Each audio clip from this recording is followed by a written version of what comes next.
Hey, what's good? What's good, y'all? How y'all doing? I gotta try to look this. I got my camera on a swivel like that, man. But I wanted to share this with y'all, man. It's been on my heart. I want to thank my boy Ronald Iskey. He made a post, man, and it was such. I mean, bro, that talking about timely, and his message influenced me to do this. At 52, man, you know, time. There's no time for games, man. There's no time for games, man. And I want to just share this because you never know. As you know, a lot of my friends know I'm a truck driver, so I have a dangerous job. I just got from the gym too. I'm a little tired. That's why I still got these on. Take these off. But yeah, I have a dangerous job, man. And just last week, today is Monday actually. I made my way back home from a Houston trip last week, and on Thursday morning, on the way home, man, thinking it's a regular day, man. This is how precious life is, man. I was 3 minutes off from being in an accident.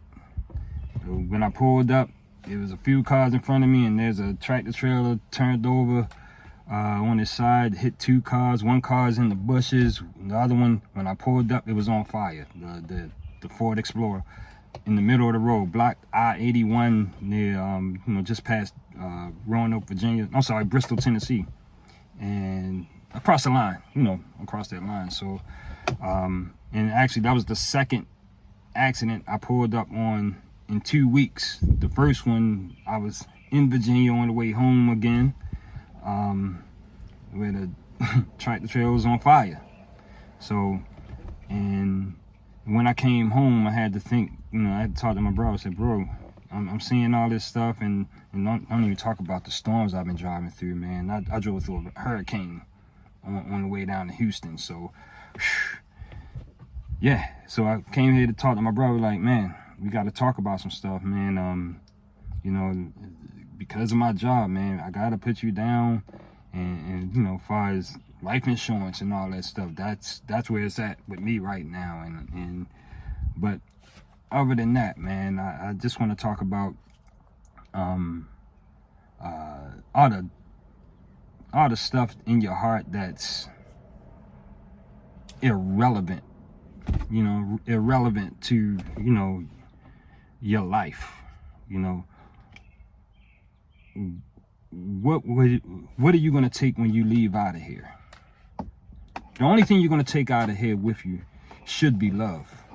That's the only thing that's going to be here. Should be love. Why do I say that? And first, let me say this, man. I've been wronged. I've been talked about. I don't know. I haven't seen it, but I know plenty of times there probably been Facebook posts about me, whatever, and with people that probably felt that I did them wrong or whatever. I haven't seen them. I have no idea, but I just hear people say, "Whoa, did you see that? What they say about you?" I don't know. I try to keep that away because my mind is focused. But life is too short, and I want to say this from the bottom of my heart, and I mean this. If there was anybody out there that I've done wrong, that I've hurt, I ask you for your forgiveness. And I don't know who it goes to anybody. I ask for forgiveness. Again, life is too short, y'all. Life is too short. I seen when you see that little light flash in front of your eyes twice, really like 3 times, and you going through. I haven't posted the last storm I went through, but it's real, man. And if, for those who wronged me, especially if you cats that borrow money and never pay me back, I don't worry about that, man. It's like you can't take that with you. You can't take that with you. So I forgive y'all, man. I forgive y'all. It's nothing like having the love of Christ in your heart. That's what it is, man. What is in your heart? What is in your heart? If you have intent to cause harm and hurt, man, what good is that going to do you? It's not going to do you no good. So have the intention in your heart to be good to everybody, man. I don't know who's going to see this or who needs this, man. It's there's nothing too big, nothing that that you being angry is going to fix. That your anger is not going to fix it. The one thing that will fix it is the love that you have in your heart and how you move forward with your life. The one thing, especially if it's somebody that really hates on you, the worst thing you could do is progress. Stay positive. Stay in your lane. Don't go out of your way to put them on blast. The worst thing you could do is continue to push and let them see your progress. That's the worst thing you could do. So it's in your heart. This is gonna be a long one. I'm already at six minutes, so I got a story to tell. I didn't tell this story too soon because it's a little sensitive. I had a family member, somebody who was really close and dear to me, dear to my family, man. The last of a generation. My mom's brother, my Uncle Robert. He taught me how to drive. He taught me how to drive sitting in the in the car while I'm sitting in the passenger seat. He's giving me pointers on how to pass this driving test. And we was in the line for the driving test, and I passed it the first time I took it. I was only like 15 to 9 months, and he didn't know. I told my family he didn't know this is gonna be the first time I ever drove a car when I take this test.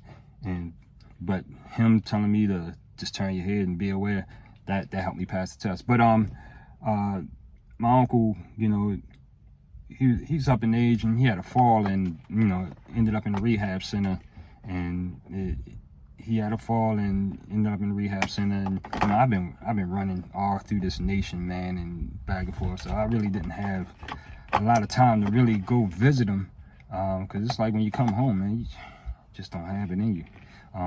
That's one of the downfalls of being an over-the-road truck driver. But this particular week, a couple months ago, like again, I didn't share it too soon because the time, but I think my guy Iski influenced me to do this, man, because it's right to do. So this is how precious life is, man.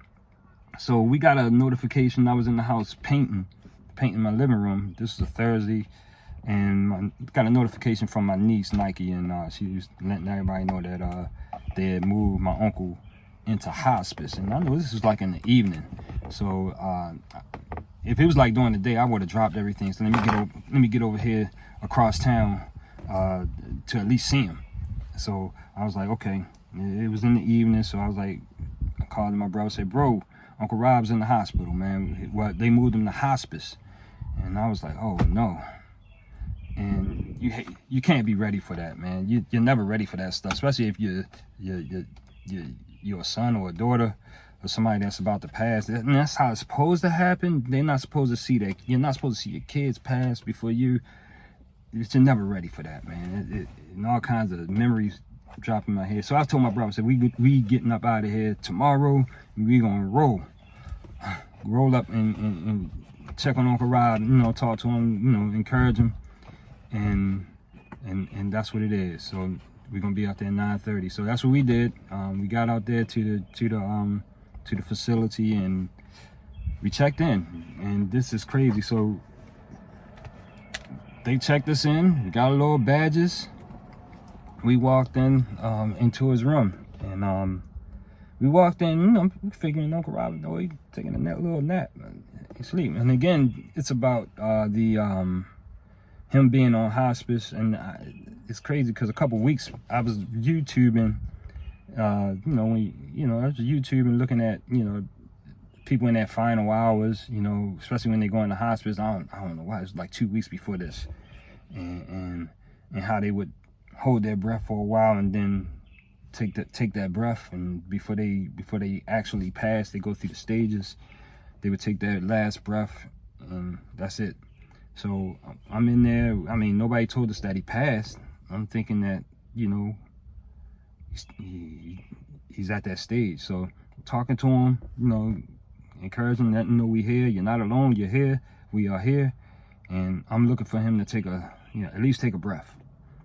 And so with that, he, you know, again, talking to him, encouraging him. Then I looked at my brother and I was like, bro, he said, you don't even feel like he here, man. You feel like he gone. You know, I said, actually, it feel like his spirit is just hovering around this room looking at us. And as soon as I said that, the nurse walks in. She thought I was my uncle's son, Duran. And come to find out, you know, she's like, yeah, he just passed. You know, she was very sincere about it, and really sad about it, because I think he's a good dude, man. It's a guy that I would, I always say this to everybody. If I could be half the man that guy was, man. Great husband, great father, and I get choked up even right now, man. That was a big loss, not just to me, but to the whole family, man. I'm telling you. So, but just that fast, man. Just that fast, man. You find out somebody's going in the hospice, you go there to see them, not even 24 hours later, they're gone. And so I jumped on the phone. I spoke with my niece, told him to say, I don't think he's here. And I jumped on the phone to call his son, Duran. And Duran, one of the strongest kids I know. You know, he has his older brother, Robbie Jr. Robbie Jr. lived, you know, a long way away, like close to DC, and it would take him a long time to, you know, take him a while to get up north, especially on a Friday like that, man. So, and I called Duran and said, I was like, hey, cuz, it's like, where you at? He's like, yeah, I'm home, man. They live like right around the corner from the facility, and he was like, yeah, I just found out. They just called me and said my dad just passed. I was like, this is the great part about it. You know, I was able to say, bro, we are here with you. Now, my cousin, he's almost fully recovered from having a stroke a couple years ago. This is how much I really look up to my uncle and love his sons, man. Love this man. It was like he had the stroke, and then I think it was like a year later, you know, while he was going through the rehab, my uncle was taking care of his son as he was recovering. And when I saw him, I think it was like Thanksgiving, and I saw him, and the guy was talking. I mean, he had a stroke where he couldn't talk, and this kid was talking. And I was like almost in tears, because I'm having a conversation with my cousin after knowing what he'd been through. And now even today, talking, doing everything, fully functioning. And it's just amazing to me. Amazing. But he's not fully recovered. I say about 90, 95%. But to be there for him and to be there with him, you know, he had two brothers of faith, brothers that are believers, that understand. See, we had to take the thought of how we felt about losing our uncle off of us, because that was about being there for my cousin. And you know, to be there, like, yo, we're here with you. We've been through this. We're here with you. And I thank God for how he set that up, man, for us to be there for him. And you know, so he got there. So, you know, because if anybody been through that, losing a close loved relative, man, mother or father, that's like one of the loneliest. That's a place of loneliness that even a kid, man, I can't imagine the loneliness that you could have. But to have someone there, like two strong brothers there, you know, that was what that was about. So, make a long story longer, I just want to say, look, again, life's too short. Life's too short to be carrying hate. Life's too short to be carrying grudges. You can be here today, gone tomorrow. So for me, again, you know, with me understanding where I am, I consider every day is like borrowed time for me, because to have what I have, to be through and to have gone through what I've gone through, to be in the shape that I am in, and at 52, I'm grateful, man. I'm just so grateful to God, man.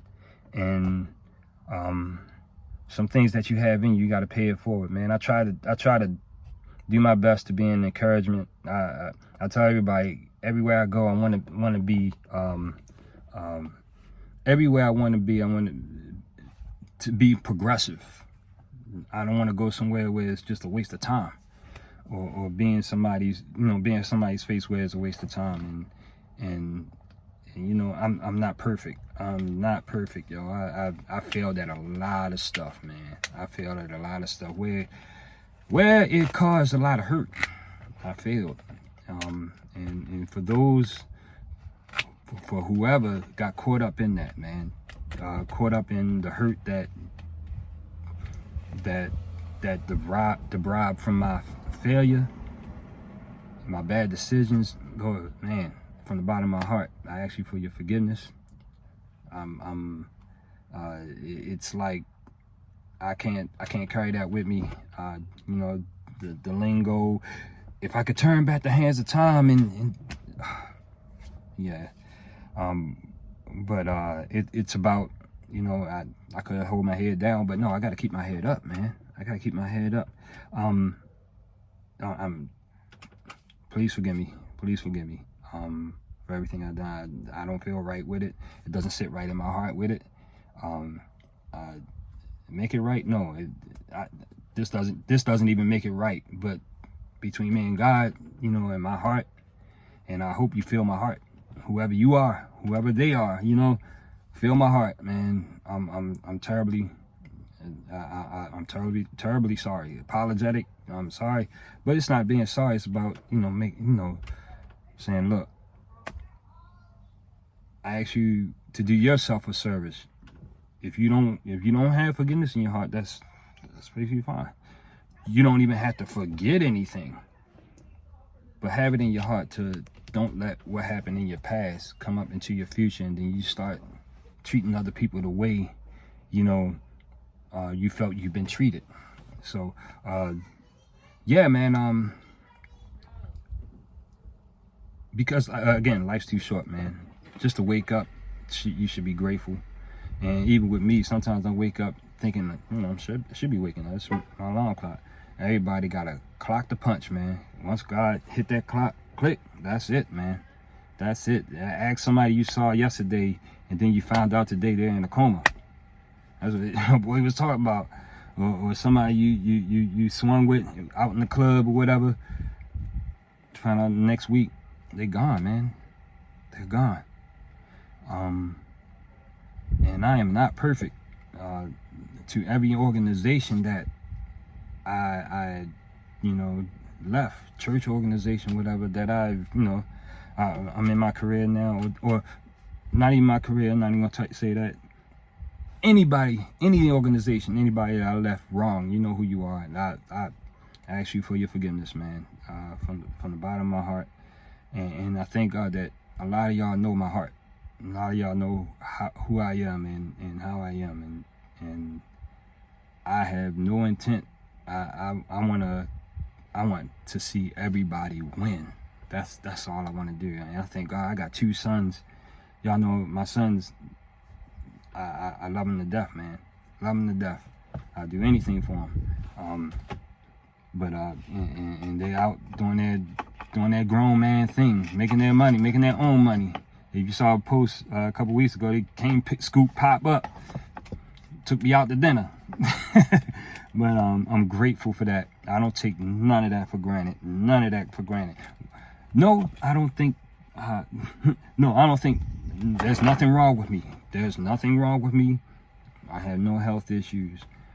I'm at an age where I understand, you know, I understand. There are kids that are leaving here, and it's not even because of violence. It's not even because just violence. Everybody has a clock to punch. I don't know when mine is, but I know when I leave out of here, I want to leave. If this goes on YouTube or Facebook, I want to leave with a good taste in everybody's mouth. Like, yo, I'm about life, man. I'm about life. This isn't the only life that I'm talking about. I believe in, I plan to be in that next life. So,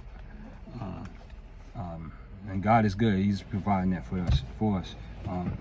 And thank God that I'm not religious. I'm not the holy. I'm a believer, but in shucks, I'm like, great. I go out here, all across this nation, and man, the people I can get in contact with, I thank God that I don't have a discriminate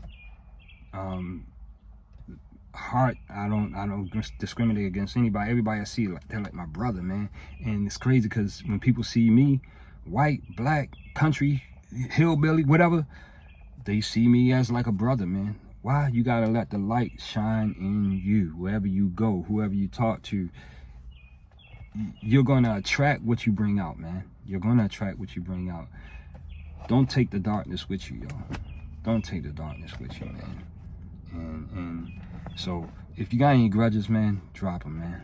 Drop them. Have forgiveness in your heart. And like, again, the worst thing you could do to them is for them to see you progress. Especially you saying, I forgive you. You know, it's not gonna be worth me losing out on eternity. So, and again, I'm not perfect. I got a lot of things I gotta still work on. And this is long. I got some language barriers that I got to work on. I got, you know, certain habits and guilty pleasures that I gotta work on. Most definitely, no doubt, man. And stuff that I'm not proud of, you know, that I have to work on. But I thank God that every day that I wake up, every ounce of breath that I take, I'm grateful. Every time I go out here to a destination, I get there, I come back, people I talk to, they see a light in me. Man, let that light shine, man. You ain't even gotta, it should be to the point where you ain't even gotta try to do anything. It should be on you. And I thank God that he kind of put that, you know, put that on me. But and I'm not religious. That's the thing. Don't be religious, man. That spider tried to get. I'm not discriminatory, but I can't do spiders. But for real, man, love your peoples, man. Love your people. Have some kind of love in your heart. Have some kind of compassion in your heart. That everybody has that still voice. Sometimes you hear it, man. You are special here. You have a job to do, even though, you know, where you don't even have to. Your job is to exist. Do your best to exist.